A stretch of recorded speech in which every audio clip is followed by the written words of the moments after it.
x ઓછા y બરાબર 4। હવે આદેશની રીત હોય એમાં શું કરવાનું હોય?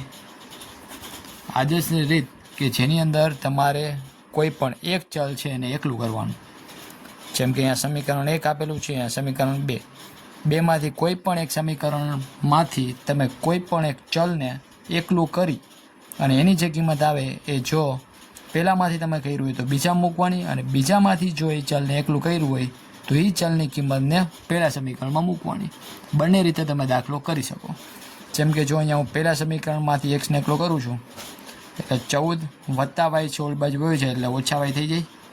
કેમાંથી મેં કર્યું? આ પહેલા સમીકરણમાંથી। હવે એ જે એક્સની કિંમત આવી એને આપણે કેમાં લેવાની? બીજા સમીકરણમાં લખવાનું। સમીકરણ 2માં x બરાબર 14 - y લેતા સમીકરણ 2 એમાં x દેખાય ત્યાં શું મૂકવાનું છે? 14 - y। એના પછીનું બધું એમને લખી નાખવાનું, ઓછા y અને 4 એમને ઓછે ઓછે વત્તા, પણ નિશાની મોટાની એટલે કે માઇનસની સાઇન રહે। આ સંખ્યા છે તો એ સંખ્યા જે છે બરાબરની આ બાજુ ત્યાં હું લઈ જાઉં એટલે 14 વત્તા છે ઓલી બાજુ જાય તો કેવા થઈ જાય? ઓછા 14 થઈ જાય। સમજાણું? ચલને એક બાજુ રાખવાના, સંખ્યાને બીજી બાજુ। ઓછા 2y ને હું એમને રાખીશ, 4 વત્તા છે ને 14 છે એ ઓછા જ, તો વત્તે ઓછે ઓછા, 14માંથી 4 છે એટલે કેટલા થાય? 10। પણ સાઇન કોની? 14 મોટા છે એની નિશાની આવે। બે બાજુ માઇનસ માઇનસ વયા જાય એટલે 2y બરાબર 10। હવે એમાંથી વાયને એકલો કરું તો 10, 2 છે નીચે વયો જાય, 2 × 5 = 10, તેથી y બરાબર કેટલા આવ્યા? 5। હવે જે આ વાયની કિંમત આવી ને એને તમે આમાં નાખો તોય ચાલે, અને સમીકરણ 2 આપેલા એમાં મૂકો તોય ચાલે। x બરાબર 14 - y માં y બરાબર 5 લેતા x એમને રાખું, 14 y છે ત્યાં 5 લઈ લઉં, 14માંથી 5 જાય એટલે કેટલા આવશે? 9। એટલે x આપણને મળ્યો કેટલો? 9। આમ સમીકરણોનો ઉકેલ ગણ x y બરાબર xની કિંમત 9 અને yની કિંમત 5 થશે। ખ્યાલ આવી ગયો? ચલો નેક્સ્ટ સમજો। s ઓછા t બરાબર 3 અને s/3 વત્તા t/2 બરાબર 6।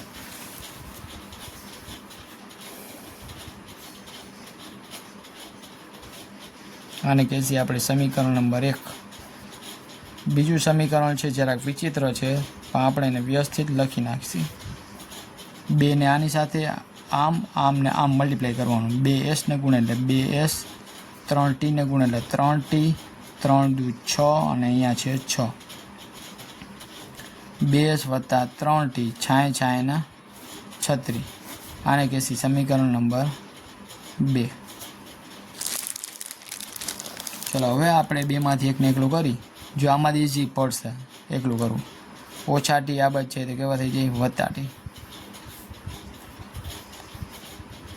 સમીકરણ 2માં s બરાબર 3 વત્તા ટી લેતા 2s દેખાય ને આ 3 વત્તા ટી પ્લસ 3t બરાબર 36। 2 તેરી 6, 2 ગુણ્યા ટી એટલે 2t, 3t બરાબર 36। 2 ને 3 કેટલા થાય? 5t। 36 6 આ બાજુ એટલે માઇનસ થઈ જાય, 36માં 6 જાય એટલે 30। t બરાબર 30, 5 નીચે વહી જાય, 5 × 6 = 30, t બરાબર 6।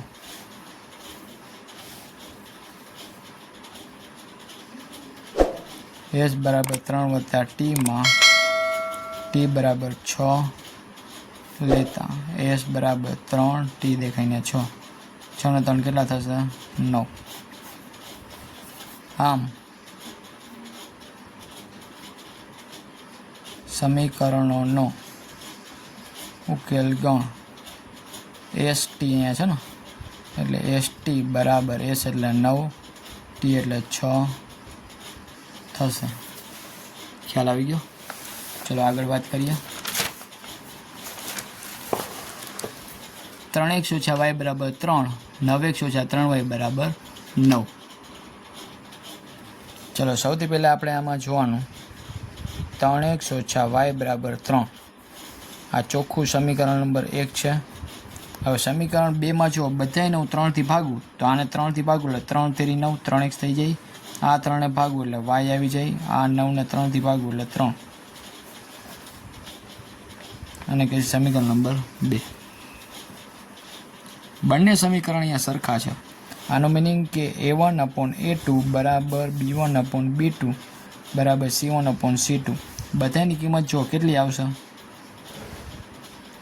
સરખી જ આવશે ને. જો a1/a2 અને b1/b2 બધાની કિંમત છે ને અહીંયા 1 થઈ જશે. જો અહીંયા જસ્ટ કરીને તમને દેખાણું. આ a1 અને આ a2. a1/a2 એટલે 3/3 એટલે 1 આવી જાય. b1/b2 એની કિંમત એ કાંઈ નથી એટલે -1 અને અહીંયા -1 બે વયા જાય એટલે 1. c1/c2 3/3 3 વયા જાય એટલે 1. બધાની કિંમત અહીંયા 1 આવે છે. જ્યારે આવું હોય ત્યારે ઉકેલ કેવા મળે? અને આ બે એકબીજાને કેવી સંપાતી રેખાઓ હોય? સંપાતી રેખાઓ મળે તથા સમીકરણોને અનંત ઉકેલો મળે. ખ્યાલ આવી ગયો? ચલો નેક્સ્ટ.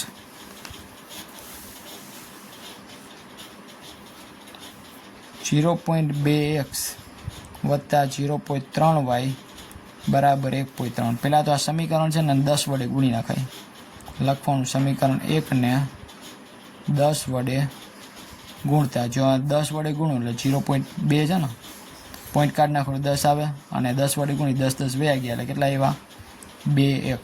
પોઈન્ટ કાઢ નાખો બીજું કાંઈ નથી. 3y પોઈન્ટ કાઢ નાખો એટલે કેટલા થઈ જાય? 13. આ આપણું ચોખ્ખું સમીકરણ 1 થયું. હવે સેમ એવી રીતે આપણે આને કરવાનું છે. બીજું જે છે એને 0.4x વત્તા 0.5y ને 2.3.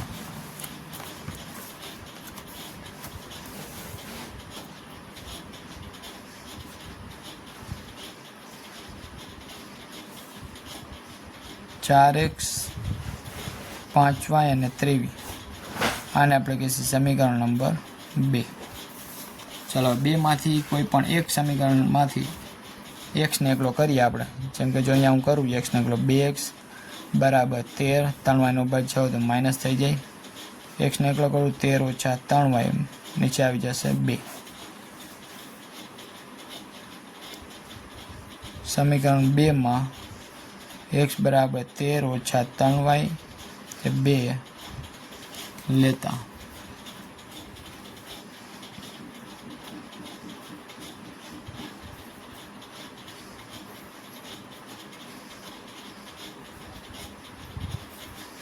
બે દુ 4, 13 દુના 26, 2 તેરી 6y, 5y બરાબર 23.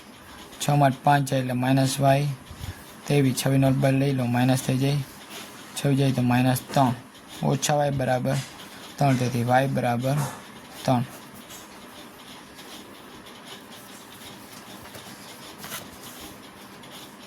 હાલો x બરાબર 13 ઓછા 3, y બરાબર 3 છે 2. 13 ઓછા 3 તેરી 9/2. 13 માં 9 છે તો 4/2. કેટલા આવશે? 2. સમીકરણનો ઉકેલ ગણ કેટલો આવ્યો? xy બરાબર 2, 3. ચલો નેક્સ્ટ.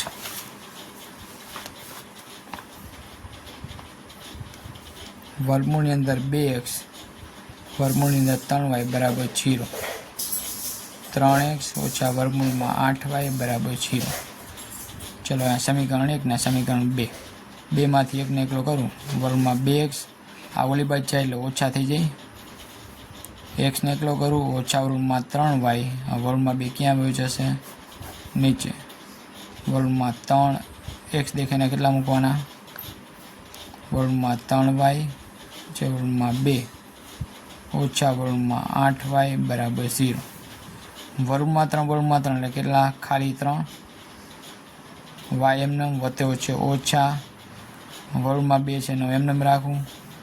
આ વર્ગમાં 8y છે એ પણ એમનેમ 0 એમનેમ ઓછા 3y 8 દૂને કેટલા થઈ જાય 16y બરાબર વર્ગમાં 2 આને ગુણ એટલે 0 ઓછા 3y 16નું વર્ગમૂળ નીકળે 4y બરાબર 0 4 ને 3 કેટલા ઓછા 7y બરાબર 0 તેથી y બરાબર 0 છેદમાં ઓછા 7 એટલે કેટલા આવશે 0. હવે એ જ કિંમત છે આપણે આમાં મૂકવાની છે. x બરાબર ઓછા વર્ગમાં 3 y દેખાય 0 2 હાલો આને ગુણ છે એટલે શું આવી જાય જવાબ 0. આમ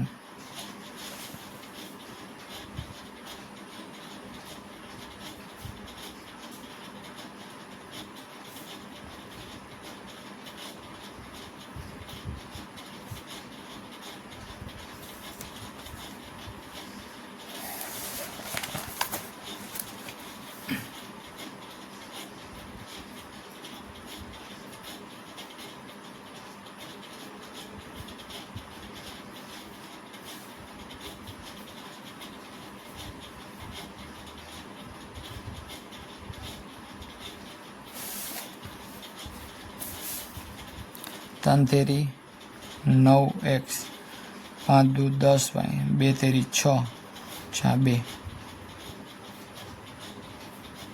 2 છક ને 12. હવે આમાંથી 9x ને એકલો કરવું ઓછા 12 ઓછા 10 ના બદલી લો વત્તા 10y x ને એકલો કરવું ઓછા 12 વત્તા 10y 9. અહીંયા આપણે કરીએ 2 ગુણ્યા x એટલે 2x 3 ગુણ્યા y એટલે 3y 2 તેરી 6 ને 13/6 6 6 2 બાજુ ઉડી ગયા એટલે 2x વત્તા 3y બરાબર 13. હવે આની અંદર આપણે x ની કિંમત મૂકીએ x દેખાઈને કેટલા ઓછા 12 વત્તા 10y નીચે 9 પ્લસ 3y બરાબર 13. 2 ગુણ્યા 12 એટલે 12 દુ 24 2 દાણ 20y 9 તેરી 27y 13 9 117 27 માં 20 નાખી એટલે કેટલા થાય 47y 117 એમને 24 ના બદલી લો એટલે વત્તા થઈ જાય 4 ને 7 11 એકડો વધી 1 2 ને 3 ને 4 47y બરાબર 141. તેથી y બરાબર 141 છેદમાં 47 47 તેરી 141. તેથી y બરાબર કેટલા આવ્યા 3 ઓછા 12 વત્તા 10 y ને દેખાઈને કેટલા 3 નીચે 9 10 તેરીને 30 છેદમાં 9 30 માંથી 12 છે 30 માં 10 છે એટલે કેટલા 20 2 છે એટલે કેટલા 18 ના છેદમાં 9 9 દુ 18. તેથી x બરાબર કેટલા આવ્યા 2. આમ સમીકરણ ઉકેલ ગણ xy બરાબર 2 અને 3 થશે. ખ્યાલ આવી ગયો? તો મિત્રો અહીં આપણે સ્વાધ્યાય 3.3 જૂની બુક મુજબ છે એમાં આપણે પહેલો સમ એના 6 સમ છે એ જોઈ લીધા અને પછીના વિડીયોમાં આપણે આના દાખલા નંબર 2 અને 3ના જે કુટ પ્રશ્નો છે એના વિશે ચર્ચા કરીશું. તો ફરી પાછા મળશું નેક્સ્ટ વિડીયોમાં. Thank you.